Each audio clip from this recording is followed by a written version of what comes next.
Who takes the blame for yesterday's blowout loss in Baltimore? We'll tell you coming up. You are Locked On Lions, your daily Detroit Lions podcast. Part of the Locked On Podcast Network, your team every day.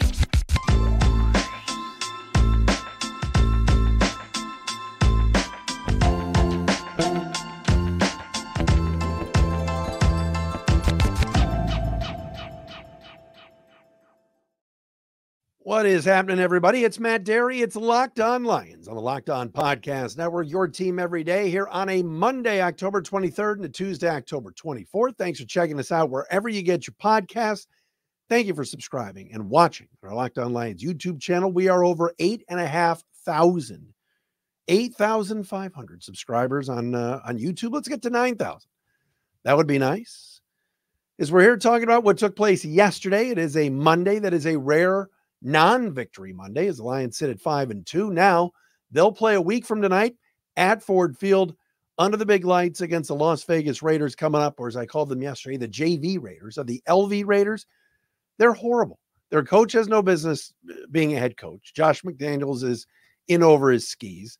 You're not sure who the quarterback's going to be yet. Jimmy Garoppolo might play, might not play. It might be Brian Hoyer again, who I think is my age. I think he's 50. Could be Aiden O'Connell, who wasn't good in college.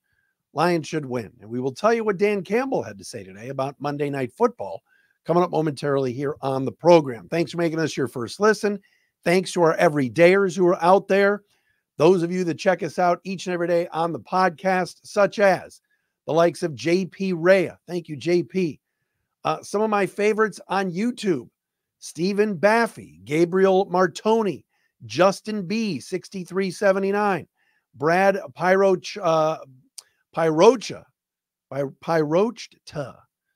and of course the legendary Andrew Nickel. All right, Drew Nickel, we love you. But thanks for checking us out. We are brought to you today by our friends at FanDuel. FanDuel Sportsbook, official sportsbook of Locked On. Make every moment more right now. New customers can bet $5 and get $200 in bonus bets guaranteed. Visit FanDuel.com/lockedon to get started. We'll get to the PFF scores today coming up momentarily. There's some not good ones, but what do you expect after the Lions get drilled yesterday by the Baltimore Ravens in a game that was out of reach very early on? The Lions lose 38-6. It's one loss. Just as I said yesterday, I am not going to sit here and do what I'm about to tell you some people are doing nationally about this football team. But the haters are out. Yes, there are doubters that are all of a sudden back. Got an injury report for you, PFF grades. And again, Monday Night Football, we're getting ready for it. A week from tonight, Lions back in prime time at Ford Field. That place ought to be jumping. All right, where do I start? I got to read you this. This was sent to me earlier today by my buddy Zach Zaidman in Chicago, the former a Bears sideline reporter. Now he does the Cubs on the radio. He sent me this from Mike Sando of The Athletic. Now, we've had Mike on the show. I like Mike Sando. He's a good writer, good NFL writer. And subscribe to theathletic.com, will you? It's great. Maybe you can get some of Connor Stallions' tickets on The Athletic. Anyway, he wrote this today at theathletic.com in his NFL column. Quote, did the Lions' performance shake you? Detroit was 5-1, says Sando, but they hadn't played anybody, said a GM. Go look at the games they won. They played the Super Bowl champs in week 1 and caught them without Kelsey or Chris Jones. Mahomes was not comfortable with any of those receivers. Other than that, who have they beaten? Said this unnamed GM. The question will linger for a while, given that the Raiders are on the schedule next, followed by a bye and a road game against the Chargers. So let me get this straight. The Lions go into Tampa and win, start the year 3-0 on the road and 5-1, and I think they can go to the Super Bowl. Lions are the class of the NFC. Stephen A. Smith had them number 1 in his power rankings. They go into Baltimore. They face an MVP candidate so far this year, Lamar Jackson, a very good defense, a very good offensive line. They play poorly. They sucked. And now it's, well, who have they beaten? Come on. Mahomes didn't have Kelsey. Jones didn't play, and he wasn't comfortable with his receivers. Did Patty have a head cold too? Was his stomach bothering him? Come on. Who have they played? They played opening night against the defending champs in their house, and the Lions won. I know the schedule hasn't been great. I've pointed it out right here on this show. They've played some lousy quarterbacks. The schedule's been soft. The schedule will be soft. This division blows. I got people tweeting to me today. Are they frauds? Frauds? They lost one game. They're 5-2. They're going to go into the bye at 6-2. They're going to beat the Raiders. They're not going to lose to the Raiders. The Raiders are terrible. The Lions are good. The Lions are at home. The Raiders lost to the Bears yesterday. And Tyson Bagent. And DeAndre Foreman, who was like on the street a week ago. Come on. Well, who have they played? Said one unnamed GM. Well, that unnamed GM, his team must stink. Having to talk smack about the Lions? They're playing who's on the schedule.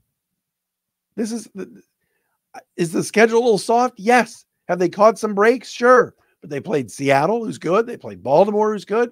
They had to win at Lambeau at night. They didn't just go into Lambeau and sneak out with some ugly win. They busted them kicked them in the goodies all night. Now, Green Bay's no good, but you know what? Still have to go in Lambeau and win at night. Played the Chiefs. Jeez. Talk about overreaction Monday. The Lions had a clunker yesterday. They were brutal. All right? Dan Campbell said it today. Put it on me. I didn't have this team ready to play. What was the exact quote? We will be ready for the Raiders, is what he said. I'll get them ready. This happened last year against Carolina. Then a week later, the Lions blistered the Bears and beat the Packers. I am not going to overreact to yesterday. Are there some concerns? Of course. Does this team need another edge rusher opposite of Aiden Hutchinson? Yeah, they do. Could they use another interior D lineman? Yes. Could they use another cornerback? Uh-huh. Without Jerry Jacobs yesterday, I have zero faith in Will Harris, especially out on the perimeter. The wide receiver depth, a little bit concerning. Yeah, you got two guys right now, and Antoine Green and Jamison Williams, that I wouldn't throw the ball to. But they're still the Lions, built on beating you up front. They're well coached. The scheme's good, other than yesterday on defense. And they got a good quarterback in a league where right now in the division, you got Jordan Love can't do anything. You've seen him try to throw a ball past 20 yards. It's laughable. All right. Kirk Cousins is playing tonight. Solid, but whatever. Doesn't have Justin Jefferson. And Justin Fields is hurt. And Tyson Bagent, D2 quarterback, is playing for the Bears. Now, he looked good yesterday, but that was against the Raiders. You know water's going to find its level there. Come on now.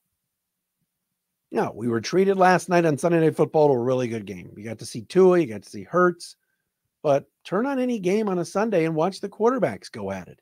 It's not pretty. Browns-Colts was the game of the day yesterday. That was Gardner Minshew against P.J. Walker, who also can't throw a ball past 20 yards. Hey, but chuck it up in the air and get pass interference. Everybody calm down. An unnamed GM said the Lions, who have they beaten? I don't know. The Chiefs to open the season on the road.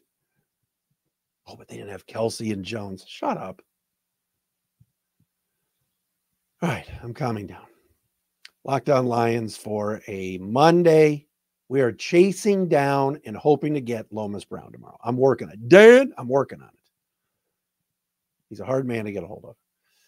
All right, coming up next, PFF grades, some things Dan Campbell said, injury updates, plenty to do right here on Locked On Lions. But we got to tell you about our friends and our partners at eBay Motors. They've teamed up with the Locked On Fantasy Football Show and host Vinny Iyer to bring you some of the best fantasy picks each week, all season long. Whether you're prepping for a daily draft, scouting the waiver wire every week, we're going to provide you and have provided you with players that are guaranteed to fit on your roster. So let's see who Vinny Iyer has picked out this week in eBay's Guaranteed Fit Fantasy Picks of the Week.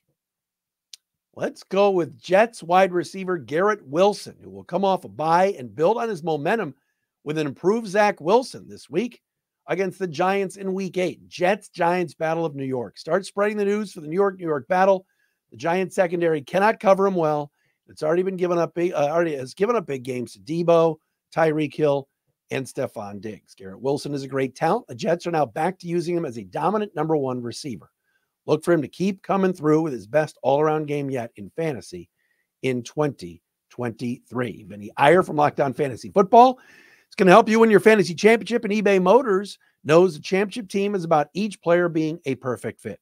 Same with your vehicle. With over 122 million parts for your number one ride or die, you got to make sure your ride stays running smoothly. They got brake kits, LED headlights, roof rack, bumpers, whatever your baby needs, eBay Motors has it. And with eBay Guaranteed Fit, it's guaranteed to fit your ride the first time, every time, or you get your money back. Plus, at these prices, you're burning rubber, not cash. Keep your ride or die alive at ebaymotors.com. That's ebaymotors.com. eBay Guaranteed Fit, only available to U.S. customers. Eligible items only. Exclusions apply. Whew. All right, let me catch my breath here. Hope everybody's doing well on a Monday. Yes, the Lions were bad yesterday, but what else do you want to say? We're going to go over the PFF grades momentarily. Not the greatest day for a lot of different people. A couple of updates for you. Number one, Mohamed Ibrahim, the running back who shattered his hip yesterday on that kick return, underwent hip surgery last night in Baltimore and is back with the team and is back in Allen Park. It's going to be a while before he comes back. But what a devastating injury for a young running back, a rookie, in his first NFL game, first NFL touch on a short kickoff. And he dislocates his hip and had to have surgery. That just sucks. Good news. Kerby Joseph has cleared concussion protocol and is also with the team and should be okay to go Monday night against the Raiders. Kerby Joseph last year as a rookie was fantastic. He's not had a good season so far. They got to get him back up and going because he's a good football player, but cleared concussion protocol. So that is good news on the Kerby Joseph front. Dan Campbell also said today, like I said, put the blame on him for yesterday's loss. And I love that about the coach. Don't you want a coach that's accountable?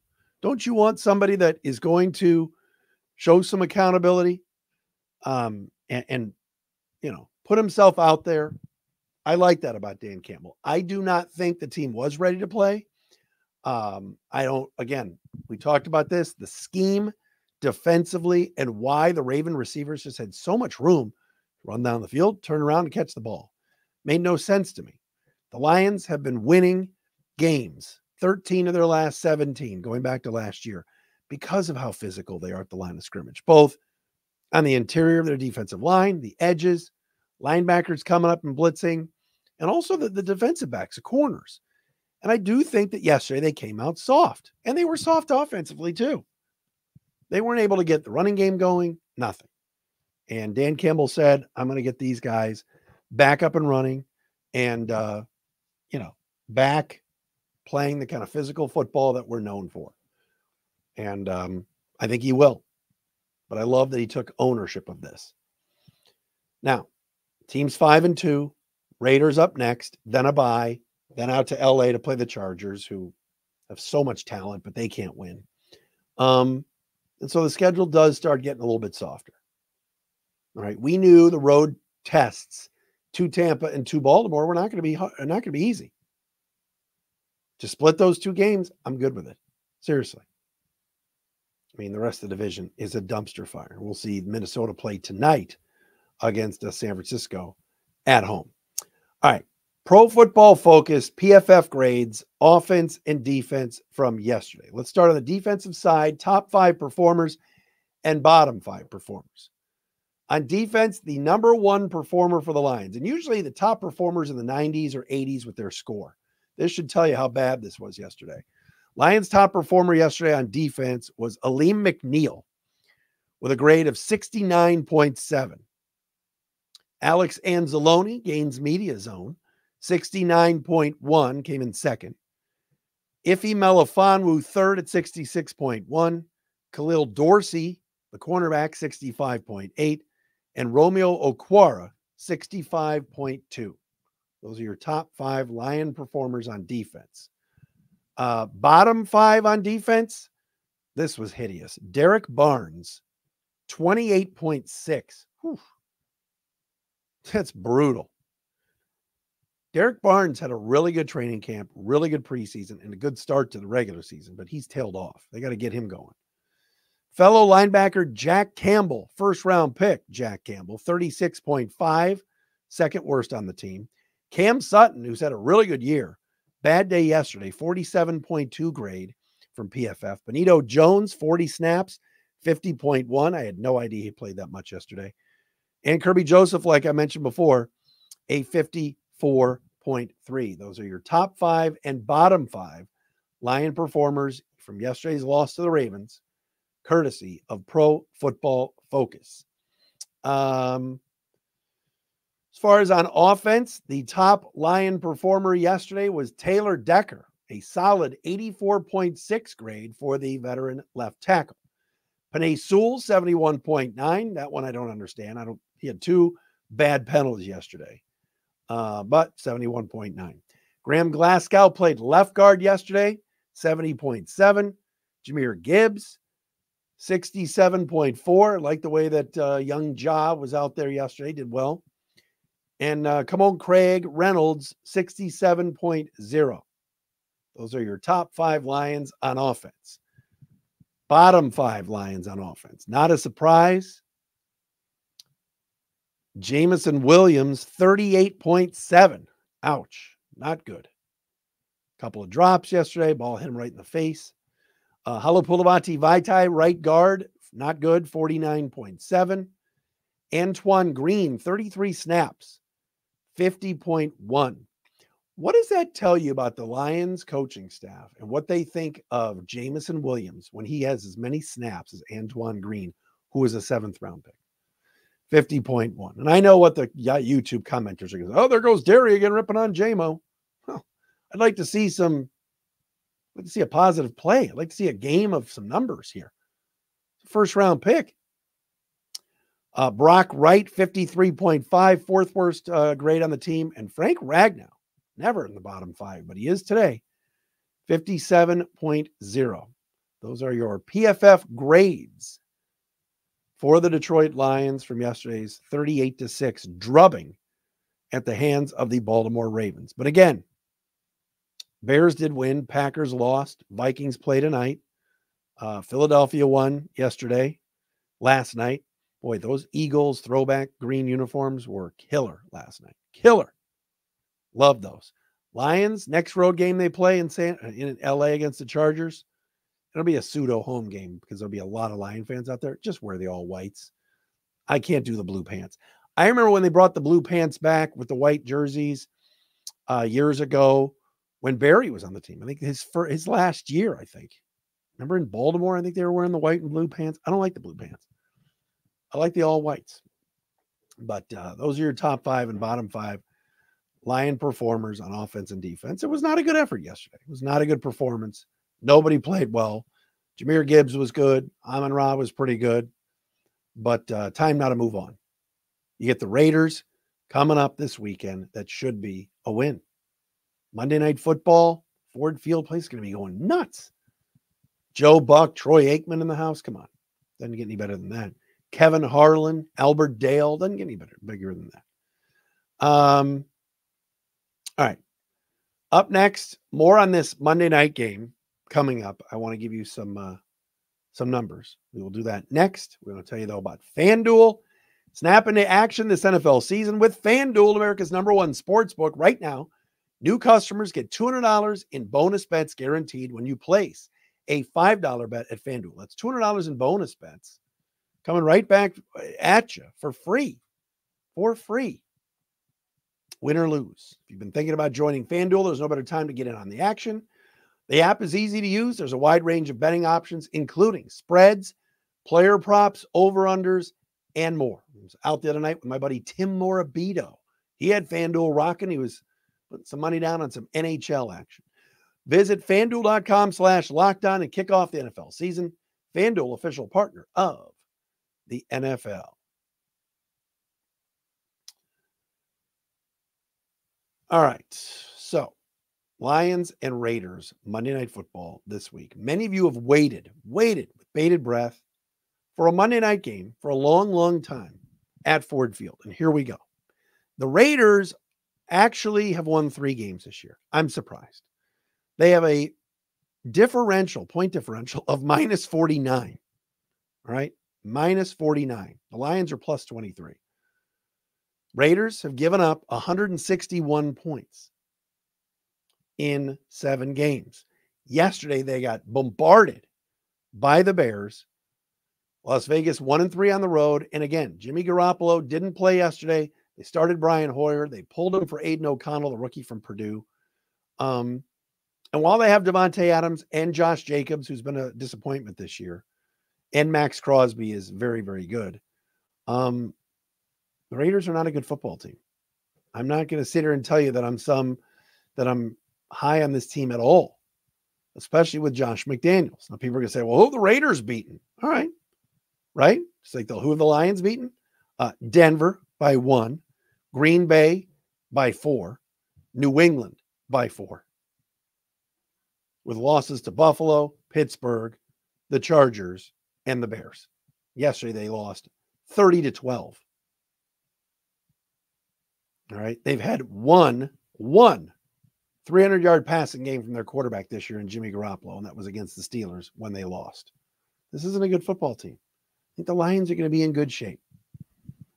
And I think the best thing for this team is to be in prime time, be in the spotlight, get an extra day to rest, and get ready for this Raider game. Because you know that place is going to be jumping. And coming back to the home fans after 2 games on the road. And by the way, yesterday on the postgame pod, when I said the Lions had jet lag, I didn't mean jet lag from the flight, because I know that the Ravens came from London. I meant that I think after winning on the road in an emotional game and flying home, I don't think they were focused. That's what I kind of meant by that. But whatever. You could say I said they were jet lagged, like that the Ravens weren't. Baltimore's playing good football right now. Very good football. And I watched that touchdown run by Lamar Jackson again, where Ronnie Stanley basically pinned Kerby Joseph like 10 yards behind the end zone. I mean, that was pretty vicious. But that Ravens offensive line and that defensive line dominated the game yesterday. And the Lions have got to respond. And I think they're going to. As Dan Campbell said, we'll have this team ready. They can be 6-2 through their first 8 games going into the bye. All of us would have taken that. All of us. So we shall see. All right. That'll do it for a Monday edition of Locked On Lions. We'll get the crossover coming up Thursday. Get more on the Raiders, working on Lomas for tomorrow or Wednesday. We'll see. Thank you for checking us out wherever you get your podcasts. Please subscribe on our Locked On Lions YouTube channel. And we'll do this again tomorrow.